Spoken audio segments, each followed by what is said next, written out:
சொல்லு. எல்லாம் என்னப்பா பண்ணுறீங்க, எப்படி இருக்கீங்க? லஞ்ச் எல்லாம் முடிஞ்சிட்டிங்களா? உங்கள் வீட்டில் என்ன லஞ்சுன்றதை கமெண்ட்டில் சொல்லுங்கள். இன்றைக்கி நம்ம வீட்டில் என்னோட பொண்ணு வீட்டில் அவள் இருக்கிறா. நாளைக்கு காலேஜ் போய்டுவா, அறிபறியாக சாப்பிடுவா.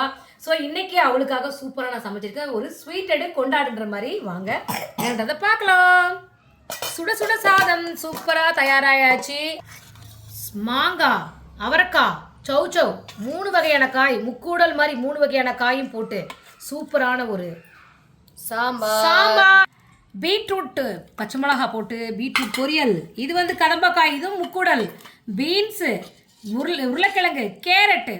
நம்ம உறவுகள் கேட்ட அஸ்வத் சரண் கேட்ட காலிஃப்ளவர் சில்லி எப்படி செய்யறதுன்றத வீடியோ எடுத்திருக்கேன். அதில் காலிஃப்ளவர் சில்லி நீ செஞ்சுருக்கேன். அடுத்தது ஒரு சூப்பரான இது கல்பனாக்கு ரொம்ப பிடிச்சது. வாங்க வாங்க வாங்க வாங்க வாங்க வாங்க வாங்க வாங்க பாருங்க, குண்டு குண்டு குலோப் ஜாமுன். குண்டு குண்டு குலோப் ஜாமுன். இதுவும் 3 குலோப் ஜாமுனா போட்டிருக்கேன். இன்னைக்கு இதுதான் எங்கள் வீட்டில் அறுசுவை உணவு.